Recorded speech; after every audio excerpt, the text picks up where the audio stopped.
আজকে বানাবো বড়ই ভর্তা, টক ঝাল মিষ্টি স্বাদের বড়ই ভর্তা। এই তো এখানে প্রথমে আমি বড়ইগুলো বেছে নিচ্ছি ভালোভাবে ধুয়ে নিয়ে, এরপর শিলপাটার মাধ্যমে একটা একটা করে চেঁচে নিব। শিলের পাছাটা ভালোভাবে ধুয়ে নিলাম, এরপরে শিলের পাছা দিয়ে একটা একটা করে বড়ই চেঁচে নিব। বড়ইয়ের বিচি একবারে থেতু করে দিতে হবে খুব ভালোভাবে। এই তো এভাবে এই তো এভাবে সবগুলো বড়ই একটা একটা করে এই তো এভাবে সবগুলো বড়ই একসাথে চেঁচে নিতে হবে। যত বেশি ছেঁচা হবে তত বেশি মজা হবে। এই তো একটা একটা করে সবগুলো ছেঁচা শেষ। এখন মরিচ ছেঁচা হবে। এখন মরিচটা ভালোভাবে চেঁচে নিতে হবে, একটা একটা করে মরিচ। আপনারা চাইলে আরো বেশি মরিচ দিতে পারেন, ঝাল কম বেশি করে নিতে পারেন। এই তো মরিচ একবারে চেঁচে নিতে হবে। সবগুলো মরিচ আমি 3টা মরিচ দিয়েছি, আপনারা চাইলে আরো বেশি দিতে পারেন। মরিচ ছেঁচা শেষ। এখন নিয়ে নিব ধনিয়া পাতা, বিলেতি ধনিয়া পাতা।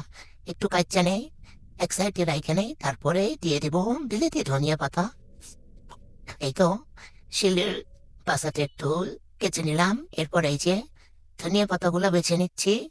ভালোভাবে বেছে নিতে হবে ধনিয়া পাতাগুলো, গায়ে খেতে মজা হবে না, খুব ভালোভাবে বেছে নিতে হবে। আর এই যে দেশি ধনিয়া পাতাও আছে, আবার বিলেতি ধনিয়া পাতাও আছে। এই তো এইটুকু বিলেতি, আবার ধনিয়া পাতা কিছুটা রেখে দিলাম, পুরোটা দিব না। এই তো এখন ছেঁচে নিলাম ধনিয়া পাতা, এরপর একটু বেটে নিব।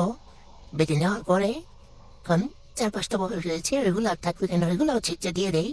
এগুলো কি পাক করেছে, এগুলো তো কোনো পাক নেই, এগুলোকেও দিয়ে দিলাম। এই তো এখন সবগুলো বড়কে এক সাইডে রেখে এখন একটা নিয়ে নেবো শুকনো মরিচ। শুকনো মরিচকেও ছেঁচে নেবো, ভালোভাবে ছেঁচে নিতে হবে। এরপরে এই তো শিলের পাছা দিয়ে ভালোভাবে গুতাই গুতাই ছেঁচে নিতে হবে। এরপরে একটু বেটে নেবো সবগুলো বড়ই, ছেঁচা বড়ই সবগুলো বেটে নেবো ভালোভাবে, সবগুলো একসাথে মিশিয়ে নেবো। এই তো শিলটা এখন কাচ্চা কুচ্চা নামাই নেবো। কাচ্চা কুচ্চা নামাই নেওয়া হলে তারপরে যে একটু বেটে নেবো, দিব বাটা চিনি ছাড়া। খুব সুন্দর মাখামাখি হবে, এখন খুব সুন্দর করে মাখামাখি করতে হবে। আরে শালা, পুরা পাটা তো একবারে মাখাই ফেলছি, আর পয়রা তো একবারে সেরা বাড়া হয়ে গেছে গা। শালা এত পরে, আল্লাহ। এই তো এখন সবগুলো একসাথে মাখিয়ে মাখিয়ে নিচ্ছি। তো এটুকু এখানে রেখে দিই, এখন এই বাটিটা ভালোভাবে ধুয়ে নেবো। এ শিলপাটাটা আগে ধুয়ে নিচ্ছি। শিলপাটাটা ধুয়ে নিতে হবে, নয়তো আম্মু স্কেচ করবে, তাই জন্য ধুয়ে নিলাম। এই তো বাটিটা এখন ভালোভাবে ধুয়ে এরপরে বাটির মধ্যে এইগুলো বড়ের মাখাগুলো তুলে নিব। দেখেন, পারশালা পড়ে গেল। এই তো বাটিতে উঠিয়ে নিচ্ছি সবটুকু, একটুও রাখা যাবে না শিলপাটায়।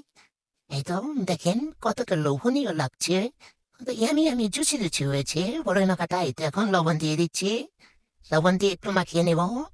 মাখিয়ে